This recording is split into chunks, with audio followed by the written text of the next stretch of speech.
Welcome to No Stats, what we call it how we see it. Favorite segment of the day, baby. NBA, Peach. This your spill. This is where you be feeling like you're getting over. But what I tell you about these Lakers? Here we go. I told you, and I'm sticking to it. 6 or 7 seed. They're in the 7th right now. The Clippers are minus Paul George. They'll play the Clippers. The Lakers will beat the Jazz, right? I'm gonna start this off with a early prediction. The Lakers will beat Utah. They will beat Utah, and then they'll play the Clippers. And the winner of that game is going to be very important for seeding in the playoffs. I don't think the Lakers want to get to 5. I'm gonna be honest. With you. They don't want to play Phoenix in the first round. Don't play Phoenix in the first round, but stay 6. That's why they will drop that game to Utah. Nah, they won't drop the game to Utah.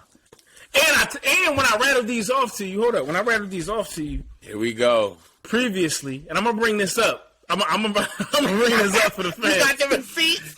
You already know. When I rattled these games off to you, I said the Lakers would beat Chicago that second game. They would beat Minnesota. They would beat the Rockets, and they would beat Utah. And this was Peach. Oh, here we go. That was Peach. I'm gonna bring this up, bro. Yeah. Now looking at it. I'm looking at the standings today. I'm like, fuck. Said the Lakers is the 7th seed. All I keep hearing back in my head is, bro, I think the Lakers can get the 6th and 7th seed. I'm like, I don't think they can get 6 and 7. Looking stupid. Oh my God, man. On a serious note though, bro, they are rolling, and yeah, I think now, with the dominance, AD had 38 and 17 against the Timberwolves. He just had 40 and 9 versus these Rockets. If AD can sustain this, bro, I don't think there's not a single team that wants to see this Lakers team in the playoffs, bro. And like you had said earlier, you can ease Bron back. Like Bron is, and I love the way Bron is coming in. I love the way Darvin Ham is kind of like staggering his minutes to where, like, he's coming in, he's getting an early break, and then he's coming in, he's finishing the quarters when AD takes his break, and he's been having a good balance. Like yesterday, he had the triple double, which pay us, Seth. Yeah, absolutely. It was all over that triple double. Yes, sir. But he looked phenomenal in the pick and roll as the pick and roll ball handler, hitting Hachimaru on screen and rolls, hitting Anthony Davis, finishing with 11 assists. If Bron can get all the way back to that Bron, which he will, bro. I'm telling you, man. I think you hit it on the nail. I think AD is the biggest piece, right? If AD is playing this 35 and 10 AD that we're seeing right now, bro, the sky's the limit, right? Because you have Austin Reeves probably at the peak of his game, the peak of his. I don't know, I don't want to say his confidence because we don't know, how he felt, but the peak of his game right now. You have Jared Vanderbilt playing winning basketball and defending at a high level. And that carries over to the playoffs, bro. That's vital going down the stretch. Absolutely. When you get into April, May, and June. D'Angelo Russell coming back, right? He's also feeling his way back into the lineup because he missed a few games, and I feel like him and Bron have been missing games, staggered. They didn't get a chance. They haven't get a chance to really mesh like that with each other. Exactly. Dennis Schroeder's been playing well all year. He's been a nice piece. Who am I missing? Troy Brown has played some big minutes. Malik Beasley shooting at a high level. Roy comes off the bench and gives you 20 last night. 20 and 12. 20 and 12, bro. That's big. And he did a great defensive job on Cat when he came in the game against Minnesota when they played them. He was playing well defensively. If they can play defense and make shots, I know that sounds so simple and, so cliche to say. But I just think this Lakers team, man, with AD playing the way he is, Bron getting back into the mix, and D'Angelo Russell is going to have some big games. He just is. He's a bucket.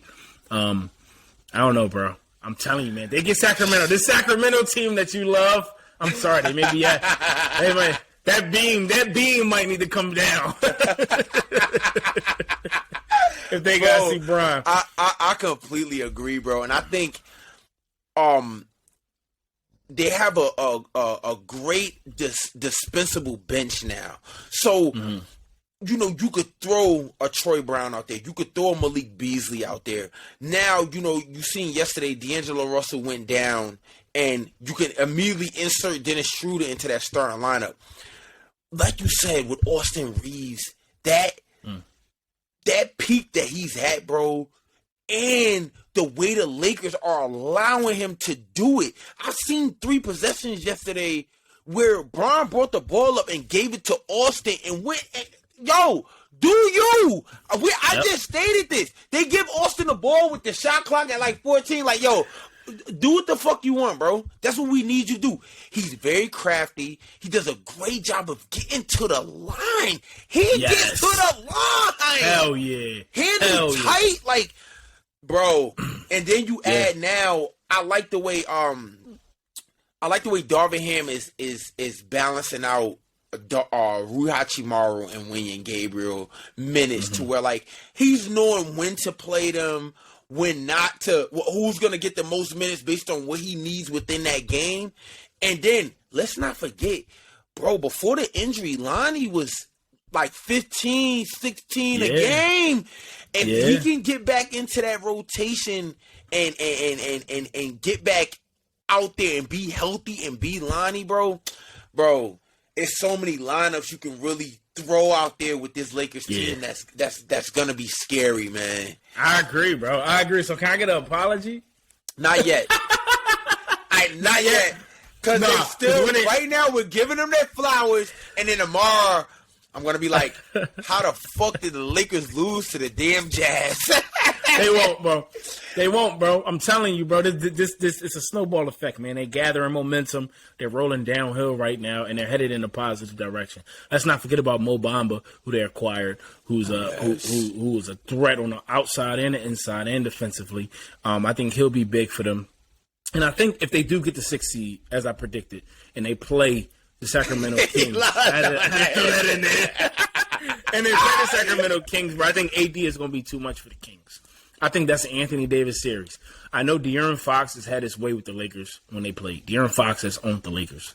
But I think with D'Angelo Russell, he'll be able to, you know, make De'Aaron work on the other end. And then I think AD should dominate the Kings, bro. They're not.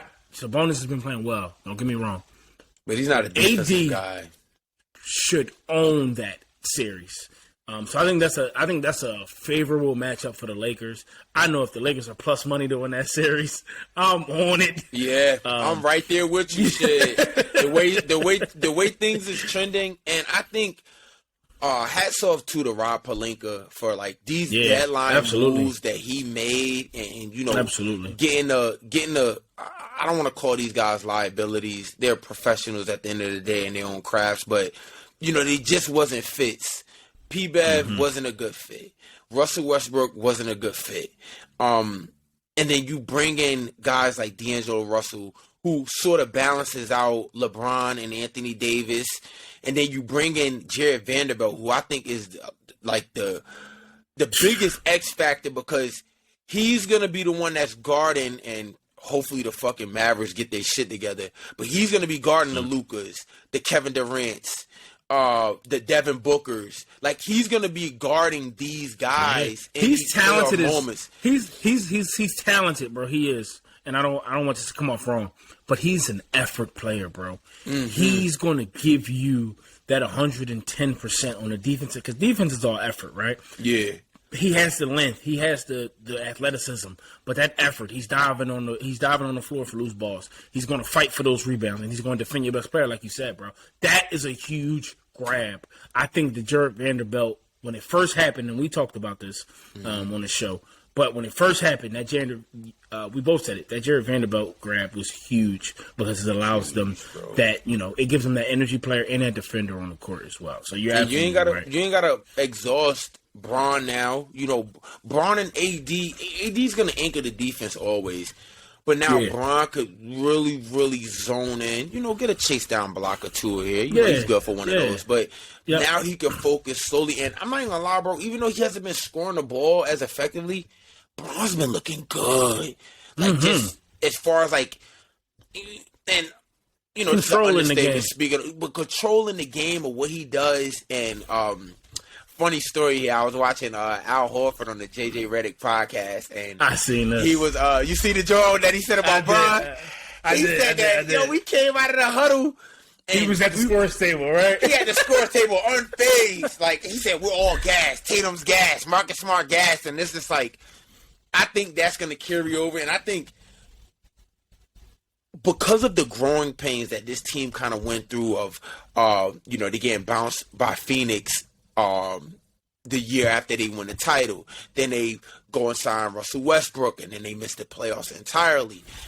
I think when they get back to the playoffs, Bron's going to really, really turn that on, because I feel like now he knows, he had that run in Cleveland where, like, you kind of, like, knew he was going to dominate that East and go back to the finals.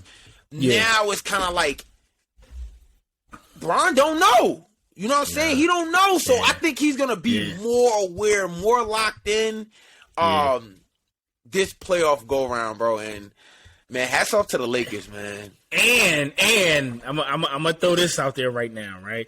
But the way the landscape of the West is looking, right, for the playoff seeding, 4 or 5 has to play 1, right? So Denver, let's just say the Suns get out of, I don't know who's 5 going to be. I want to touch on that series, too, because that's Golden State and Phoenix in 4 or 5. KD needs to win that series. He has to win that series. Yes, he does. Bro, he has to. I just want to let you know. That's your man. He has to win that series. But I'm going to say that he will, and that'll be 4 or 5 versus I don't want to see Denver. Golden State. I know you don't. I got the KD Golden State jersey on right now, son. Fuck. Yeah, he has to win that. But if the Lakers are 6, right, and they play the Kings 3, then it's Memphis and whoever that 7th seed will be.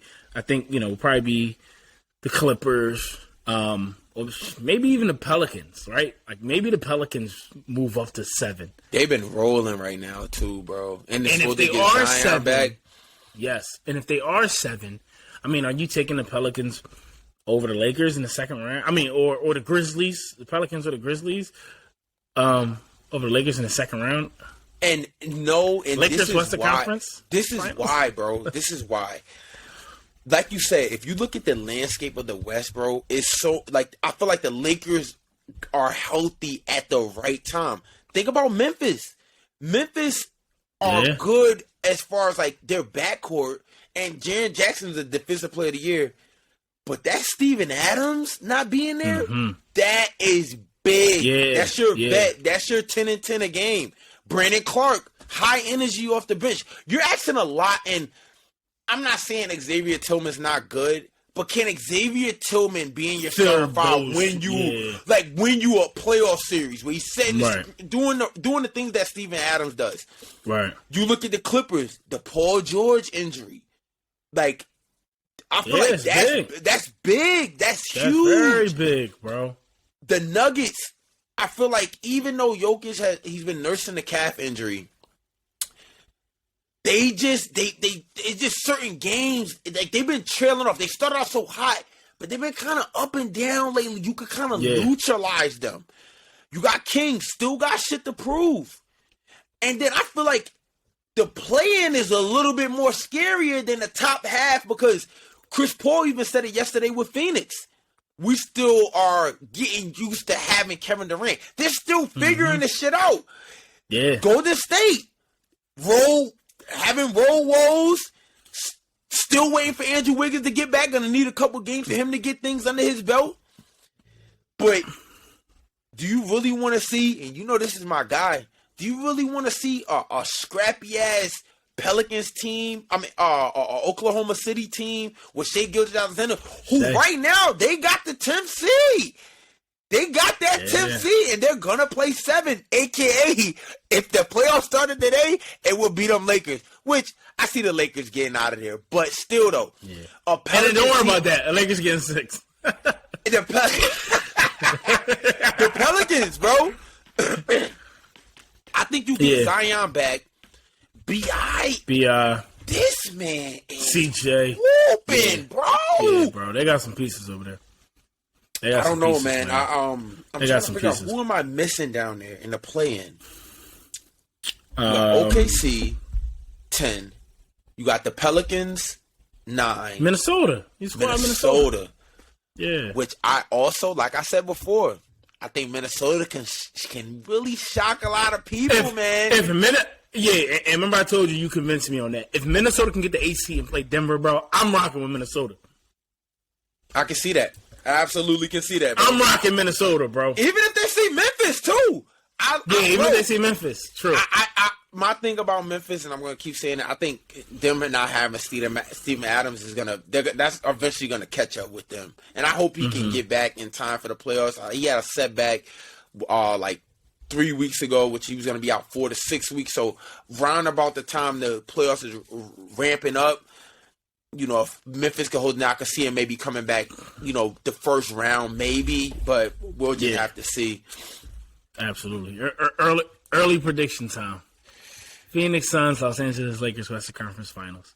We haven't seen LeBron and KD play each other in, I forget the amount of years, bro, and the amount of games. But it's been so long since they've been on the floor healthy, playing against each other. I think since that Christmas game when KD was on the Warriors. And I think we get a full series Phoenix Lakers KD and Bron. Finals. Who comes out of that series? Oh, I'm gonna save that. I want to see how both teams are playing, because I think these are I know, seeding aside, I think these are the two best teams in the West. Right? I know the Lakers are 7 right now, and the Suns are 4, and we're dismissing the top 3 teams. But I think these are the two best teams in the league and in the conference. So it'll come down to how they're playing, And another thing, bro. I don't want to sleep on these Warriors, bro. Me neither. I can't. But I think Andrew Wiggins. But I think Andrew Wiggins being out this long and then coming back into it, that's tough, bro. It's tough. It's coming back into it. Playoff time. You done missed all these games. I feel like he's coming back into it because he feel like he has to, and not because he want to.